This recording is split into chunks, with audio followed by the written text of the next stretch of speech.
ಮನದ ಕಡಲಲ್ಲ ಅಂತ ಹೇಳ್ತೀನಿ. ಎಲ್ಲರೂ ಬ್ರೇಕಪ್ ಆಗಿರೋರ ಮನಸ್ಸು ಗೆದ್ದ ಕಡಲು ಇದು.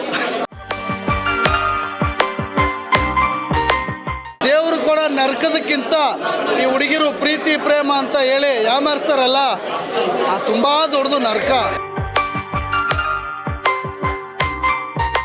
ಅಂತ ನರಕದಲ್ಲಿರೋರು ಬಂದು ಫಸ್ಟ್ ಸಿನಿಮಾ ನೋಡಬೇಕು.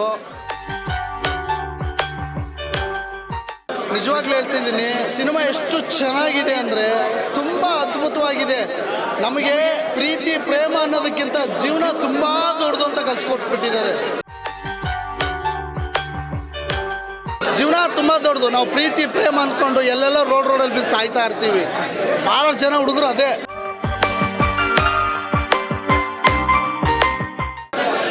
ಬಟ್ ಅದೆಲ್ಲ ಜೀವನ ಅಂದರೆ ತುಂಬ ಚೆನ್ನಾಗಿ ಬದುಕೋದು, ನಮ್ಮಿಂದ 4 ಜನ ಕಲಿಯೋದು, ಒಳ್ಳೊಳ್ಳೆ ಅದು ಜೀವನ.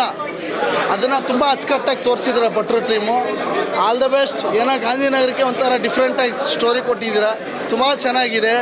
ಮೊದಲನೇದಾಗಿ ಈ ಫ್ರಾಡ್ ಮಾಡೋರು, ಈ ನಂಬಿಕೆಗಳು ದ್ರೋಹ ಮಾಡೋರು, ಅವ್ರು ಬಂದು ಫಸ್ಟು ಸಿನಿಮಾ ನೋಡಬೇಕು. ಸಿನಿಮಾ ನೋಡ್ಬೇಕು. ನಿಜವಾಗ್ಲೂ ಕ್ಲೈಮ್ಯಾಕ್ಸಲ್ಲಿ ಕಣ್ಣಾಗ ನೀರು ಬರುತ್ತೆ ಸರ್. ಲಾಸ್ಟಲ್ಲಿ ಒಂಥರ ಎಮೋಷ್ನಲ್ ಆಗುತ್ತೆ. ಹೋಗ್ತಾ ಲಾಸ್ಟಲ್ಲಿ ಎಲ್ಲ ಸಿನಿಮಾಗಳು ಲಾಸ್ಟಲ್ಲಿ ಬಿಟ್ಬಿಡ್ತಾರೆ. ಲಾಸ್ಟಲ್ಲಿ ತುಂಬ ಚೆನ್ನಾಗಿ ಹೊಡೆದವ್ರು ಸಿನಿಮಾ, ತುಂಬ ಚೆನ್ನಾಗಿದೆ. ಮನದ ಕಡಲು, ಮನಸ್ಸಿನಲ್ಲಿ ಹೇಳುವಂತಹ ಗೊಂದಲಗಳು. ಕಡಲು ಅನ್ನೋದು ಏನು? ಕಡಲಲ್ಲಿ ಆಳವಾದಂತಹ ಅನರ್ಘ್ಯ ರತ್ನಗಳು ಅಡಗಿರುತ್ತೆ. ಅದೇ ರೀತಿ ಕಡಲು ಕೂಡ ಬದುಕಿನ ಸಂಕೇತವೂ ಆಗಿರುತ್ತೆ. ಕಡಲಲ್ಲಿ ಹೇಗೆ ಅಲೆಗಳು ಬಂದು ಹೋಗೋ ರೀತಿಯಲ್ಲಿ ಬದುಕಿನಲ್ಲೂ ಕೂಡ ಎಷ್ಟೊಂದು ರೀತಿಯ ಸಂಬಂಧಗಳು ಬಂದು ಹೋಗುತ್ತೆ. ಈ ಚಿತ್ರದ ಮುಖಾಂತರ ನಮ್ಮ ಯೋಗರಾಜ್ ಭಟ್ ಸರ್ ಅವರು ಹೊಸ ಸಂದೇಶವನ್ನು ನೀಡಿದ್ದಾರೆ. ಯಾರೆಲ್ಲ ಹತಾಶರಾಗಿದ್ದಾರೆ, ನಿರಾಶರಾಗಿದ್ದಾರೆ, ಪ್ರೀತಿ ಸಿಗಲಿಲ್ಲ ಅನ್ನೋ ಕಾರಣಕ್ಕೆ ಬದುಕನ್ನು ಕಳೆದುಕೊಂಡು ನಮ್ಮ ಯುವ ಜನತೆ ಕಂಗಾಲಾಗಿದ್ದಾರೆ, ಅಂಥವರಿಗೆ ಒಂದು ಅದ್ಭುತವಾದ ಸಂದೇಶ ಇಲ್ಲಿದೆ. ಯುವಕರೇ, ಯುವತಿಯರೇ, ನಿಮಗೊಂದು ಅದ್ಭುತವಾದ ಈ ಸಂದೇಶ ಏನು ಹೇಳ್ತೀವಿ ಅಂದರೆ, ಪ್ರೀತಿ ನಿಮಗೆ ಸಿಗದೆ ಹೋದರೂ ಪರವಾಗಿಲ್ಲ, ನಿಮಗೆ ದೊಡ್ಡ ಬದುಕಿದೆ. ಪ್ರೀತಿಯನ್ನು ಮೀರಿಸುವಂತಹ, ಗೆಲ್ಲುವಂತಹ ಇನ್ನೊಂದು ಹೊಸ ಚೈತನ್ಯ ಇಲ್ಲಿದೆ. ಹೊಸ ಬದುಕಿನ ಒಂದು ಅನಾವರಣ ಇಲ್ಲಾಗಿದೆ. ಜೊತೆಗೆ ಪ್ರೀತಿ ಅಂದರೆ ಬರೀ ಕೇವಲ ಅದು ಮದುವೆಯಲ್ಲಿ ಕೊನೆಯಾಗುವಂಥದ್ದಲ್ಲ. ಪ್ರೀತಿ ಆಚೆಗೂ ಕೂಡ ಒಂದು ಸಂಬಂಧಗಳನ್ನು ಹೇಗೆ ಒಬ್ಬರ ಶ್ರೇಯಸ್ಸಿಗೋಸ್ಕರ ಇನ್ನೊಬ್ಬರು ನಾವು ಅದರ ಮೂಲಕ ಒಂದು ಬಿಟ್ಟು ಕೊಡುವುದರ ಮೂಲಕ ಮಾಡಿ ತೋರಿಸ್ಬೋದು, ಸಾಧನೆಗಳನ್ನು ಮಾಡ್ಬೋದು, ಪ್ರೀತಿಯನ್ನು ಉಳಿಸ್ಕೊಂಡು ಅಂತ ಈ ಒಂದು ಅದ್ಭುತವಾದ ಸಂದೇಶ ಈ ಚಿತ್ರದಲ್ಲಿದೆ. ಯುವಕರಿಗೆ ನನ್ನ ಮನವಿ ಮತ್ತು ಹೊಸ ಕಲಾವಿದರಾದಂತಹ ಈ ನಮ್ಮ ಹೀರೋಯಿನ್ನು ಅಂಜಲಿ ಅನೀಶ್ ಅವರು ಅದ್ಭುತವಾದ ನಟನೆಯನ್ನು ಮಾಡಿದ್ದಾರೆ. ಆಕೆ ತುಂಬ ಒಂದು ರೀತಿಯಲ್ಲಿ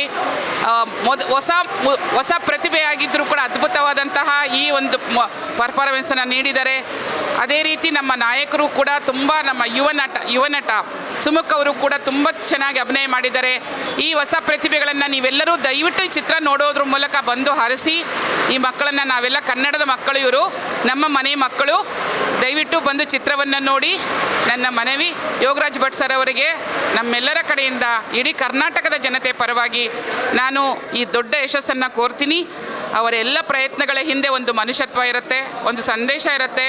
ಯುವಕರಿಗೆ ಮುಖ್ಯವಾಗಿ ಮುಂಗಾರು ಮಳೆಯ ನಂತರದ ಈ ಚಿತ್ರವನ್ನು, ಮುಂಗಾರು ಮಳೆ ಹೇಗೆ ನೀವು ಅದ್ಭುತ ಯಶಸ್ಸಿಗೆ ಕಾರಣರಾದರೂ ಅದೇ ರೀತಿ ಎಲ್ಲ ಪ್ರೇಕ್ಷಕರು ಬಂದು ಇದನ್ನು ಅದ್ಭುತ ಒಂದು ಯಶಸ್ಸಿಗೆ ನೀವೆಲ್ಲರೂ ಕಾರಣರಾಗಬೇಕು ಅಂತ ನಾನು ನಿಮ್ಮೆಲ್ಲರಲ್ಲಿ ಕೇಳ್ಕೊಳ್ತೀನಿ.